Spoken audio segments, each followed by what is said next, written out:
Яруу найргийн үлэмжийн шидэд ирчмээр хүмүүний ертөнцийн сүүдэртэй тал илүү тод хэрэл тусгая.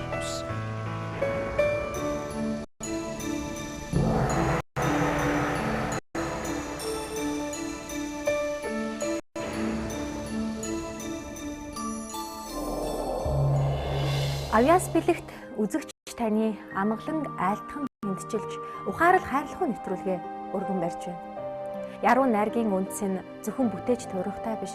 Харин үзэгч, уншигч танд хүрч бодол эргэцүүлэх тань өдөөгтөө илэрдэг болохоор авьяас бэлэгт хэмээн үзэгч таныг тодтоглоо.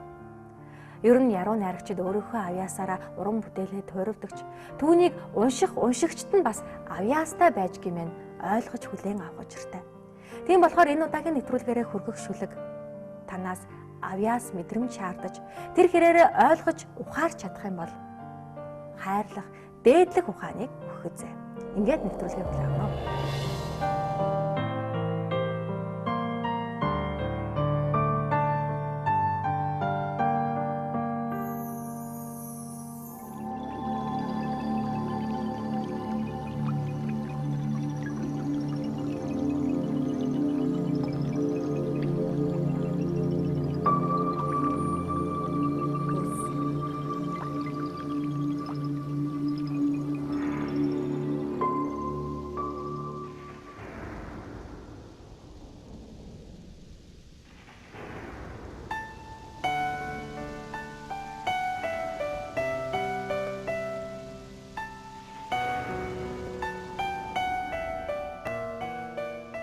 Алханд ус тусах нь нялх хүүхдийн гар хатцарт хүрээд халуу дүүгдэг шиг аманд ус дүүрэх нь амаргийн шашир уруул орооход хайр шатдаг шиг насны зул бадамлан шаргалтаад ирэхгүй нар ус хоёртоо л байж ядадлаа хорогдно.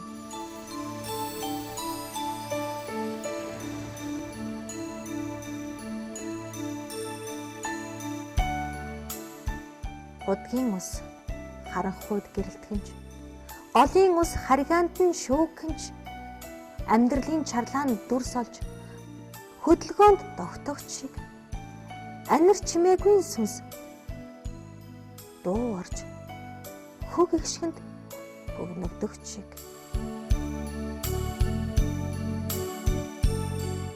Туулын маань нартлаг мандал, тунгалах наам илтэлцэн, цээжний минь нугад хэрэх цэцэг жимсний дэлбэг дэвттэл мэлмэн. Ууж жаргаад тэнгэр өөд босоход бурхны халуун нулимс бургаст шугуун шүүдрэн буурал зулайг минь сэргүүцүүлэн дусна. Насны зул бадамлан шаргалтаад ирэхгүй нар ус хоёроо л байж чадтлаа хайрлана.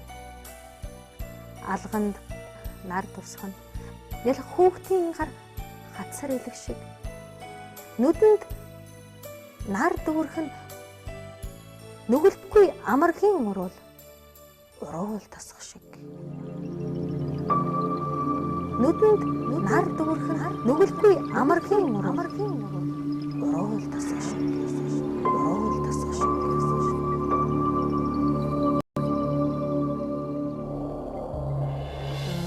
Хаахын сэрж мэдэрч байгаа уран хаахын тэр өрөөн гаргаж ирж байгаа тэр дотоод бясалгал тэр гүн ухааныг ойлгоно гэдэг бол асар том тийм бараг хүнд бол тийм лаборатори судалгааны ажил бараг хэрэгтэй болох тийм төвшнөх.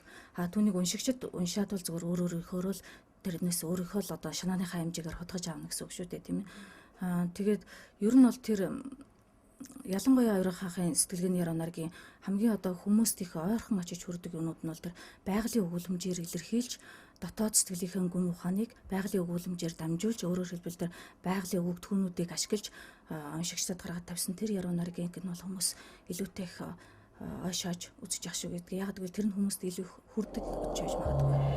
Түүх бол ерөөсөө одоо энэ Монголоо гэж байгаа л нөгөө миний баг өвчин байх гэдэг. Тийм энэ хамгийн сайхан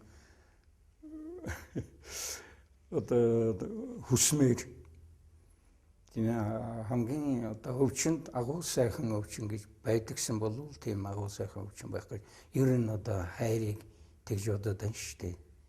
Тийм ээ. Тэгэхээр ерөөсөө энэ их нутгийн хайрлан, уйлан, санан гэдэг энэ бол ер нь магадгүй юм яруу найрагчдын, уран бүтээлчдийн сэтгэлээ юм уу одоо магадгүй тийм сэтгцийн ч одоо өвчин байж магадгүй. Тэгэхээр л ингэж өвчлсөн мэтэл одоо болж байгаа шүү дээ. Ийм нэг өдөр хормын нэгэнд л одоо энэ шүлэг бол бичигдсэн байна. За энэ бичигдэж байгаа хайрлж байгаа юм нь бол одоо их орон юм байна тийм ээ. Энэ Монгол гэдэг энэ сайхан нутаг усаа тэр нар ус хоёроор нь төлөөлж суулж яваад ингэ битсэн байна л да. Алганд ус тусхан нялх хүүхдийн гар хацар төрөхөд халуул дүүгдэг шиг аман ус дүүрхэн амаргийн шашир уруул орооход хайр шатдаг шиг насны зол бадамлан шаргалтад ирэхгүй нар ус хоёртой байж чадлан харагдана.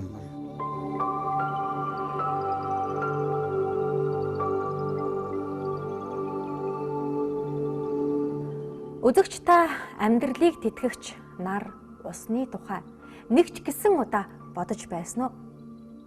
Ер нь яруу найрагчид дотроос ч гэсэн энэ сэдвээр бичсэн тийм ч олон биш байна. Энэ шүлгийг зүгээр нэг унших үед нар усны тухай юм шиг боловч харин дахин уншиж ухаарах юм бол амьдралын үн цэний тухай, амьдралын үнэт зүйл болсон нар усыг хайрлаж байгаа, нас нэмэх тусам түүндээ хорогдож байгаа найрагчийн эх орноо нутаг усаа гэх сэтгэл мэдрэгдэх шиг. Үнэхээр л түүний хэлдгээр эмчилж болохгүй хайр гэдэг өвчин амтагдах шиг болж байна. Энэ сар нарны дор бүтээтэл аж төрж байгаа хүмүүс бид нар бол үндсэндээ нарны ивэл байхгүй бол амьдрал байхгүй гэсэн үг тийм. Тэгээд энэ амьдрал гэдэг энэ бөмбөрцөгтөр хүмүүн бидний амьдрал үргэлжилж байгаа цагт бол амьдралыг тэтгэж байгаа, хүний амьдралыг тэтгэж байгаа эрхэм зүйл бол тэтгэдэг ус. Тэгэхээр хүний амьдрал юу чухал вэ гэвэл нар буюу хайр чухал, ус буюу хөдөлгөөн чухал гэсэн энэ санааг л энэ шүлэгт гаргаж ирсэн. Ус бол байнгын өөрөө хөдөлгөөнд оршиж байдаг тийм ээ. Хэдийгээр ингээд тогтмол юм шиг биднэрт ингээд харахад тогтмол юм шиг байгаа боловч усны дотоод ертөнц бол байнгын хөдөлгөөнд байдаг. Түүнтэй адилхан хүмүүс бидний амьдрал бол хүмүүс бидний цаг хугацаа, хүмүүс бидний үүлийн үр бол байнгын хөдөлгөөнд байдаг юм шүү. Тийм учраас хөдөлгөөн гэдгийнх нь бэлэгдэл нь болгож бол усаар төлөөлүүлсэн байгаа. Ивэл хайрын бэлэгдэл болгож нараар төлөөлүүлсэн байгаа. Нар ус хоёртойгоо л гэдэг энэ шүлэг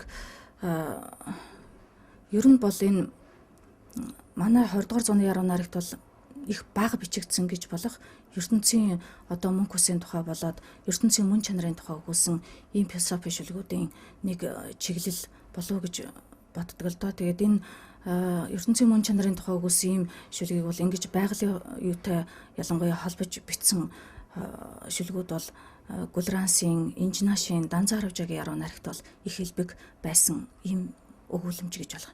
Яг энэ нар ус хоёртойгоо л гэдэг энэ уран хахын шүлгийн хувьд бол яг хүн төрхөөс эхлээд тэгээд тэр одоо алган тусах нь нялх хүүхдийн гарт хүрэх шиг гээд энэ хүн төрхөөс эхлээд тэгээд тэр ус урсаж байгаа тийм ус урсаж байгаагаар тэр амьдрал үргэлжлэх тэгээд тэр нөгөө өөрөө оршихын мөн чанар гэж юм байна шүү дээ тийм ээ. Тэр оршихын мөн чанар буюу өөрөө байгальтай нэгдэж оршихын мөн чанар түүнийг дотоод сэтгэлийнхээ өөрийн тэр гоё хөг аялгуугаар ингэж ямар нэгэн бадаглал юм уу хэмнэл юм уу шүлгийн тодорхой тогтолцоо юм уу эсвэл одоо нэг ийм тодорхой тийм өнгө аяст баригдаж тэгж бичээгүй яг тэр дотоод өөртөө бууж байгаа тэр мэдрэмжээр шухуу ингэж болгосон онцлогтой юм шиг.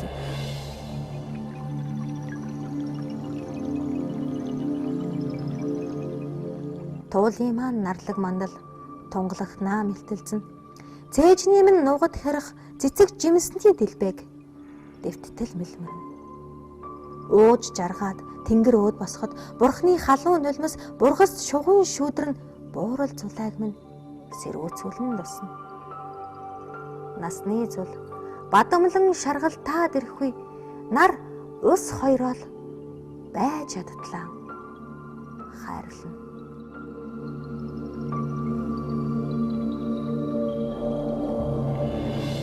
Нөлөө бүхий хүмүүс гэж бид эрх мэдэлтэй мөнгө төгрөгтэй хүмүүсийг хэлдэг. Харин миний бодлоор зохиолч яруу найрагчид гэд оюуны бүтээл төрөгчдийг л нөлөөтэй гэж хэлмээр санагддаг юм. Тэд бидний цангасан оюуныг услах гэж, мартагдсан зүйлийг маань сануулах гэж, бас анзаарахгүй байгаа зүйлийг маань бодуулах гэж уран бүтээлээ төрөвдөг юм шиг. Энэ бүхний илэрлэл нь бол бас энэ шүлэг гэж хэлж болохоор юм. Түүний ихэнх шүлгүүд бол энэ хүн байхын тухай өгөөсөн байдаг. Ер нь бүхэлдээ яруу найраг нь бол тийм нэг юм эмзэглэлээр дүүрэн байдаг юм л да. Тэр нь энэ цаг үеийнхэн, тэр нь энэ хүн төрлөختний хувь зээний, тэр нь энэ хүн гэдэг амьтан чухам өөрийн мөн чанараа алдаж байгаа тухайд эмзэглсэн тийм шүлгүүд нэлээд их бичигдэж байгаа юм болов уу гэж би ажиглалдаг. Дэлхийн яруу найрагчдын сэтгэлгээ бол ер нь нэлээд тийм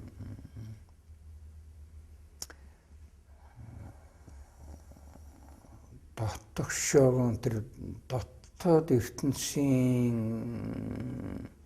дараам гэх юм уу да, тийм ээ. Энэ нийгэмтэй орчлон ертөнцтэй магадгүй энэ хүн төрлөختний өнөөдрийн энэ одоо эд юмс хөөцөлдсөн энэ их дэлхийг одоо дэндүү хайрлахгүй сүйтгэж байгаа энэ хэрэглгээний сэтгэлгээнд одоо орцсон. Магадгүй дэлхий ер нь одоо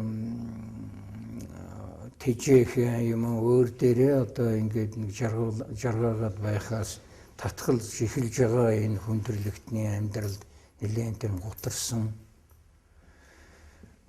гэгэрүүлэхийг бодсон тийм үү, их тийм дараамлаг, жаахан гониглонгуй тийм ааштай шүлгэнүүдээр явж байна.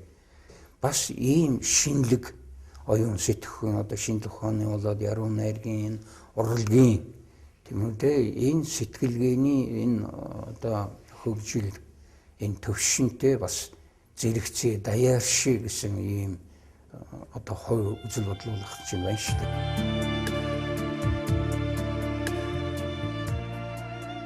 Цаанаал нэгийг шивнсэн бяцлаглалын шинжтэй дотогшоо чиглэсэн түүний шүлгүүд нь уншиж байгаа хэн бүхнийг эргцүүлэн бодоход хүргэх өвөрмөц аястай байдаг.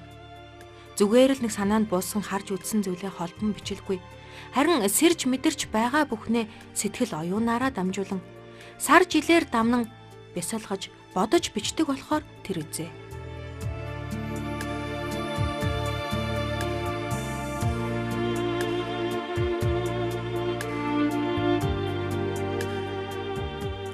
Хөдөө нутагт төрж өссөн болоод ч тэр уул усыг, ан амьтдыг нэг ихтэй нэг амьтаа юм шиг ойлгож үргэлж шүтэж залбирч явдаг юм. Тэгээд ч тэрөө тэнгэр, уул ус, оймод, цэцэг навчийг ер нь байгаль дэлхийгээ харахаар л дотогшоо халуун шүүрээд л тэр нь гадагшлахаараа нулимс болж цээжний шүүдэр, сэтгэлийн шүүдэр шүүрс болон гарахаараа шүлэг болдог юм шиг.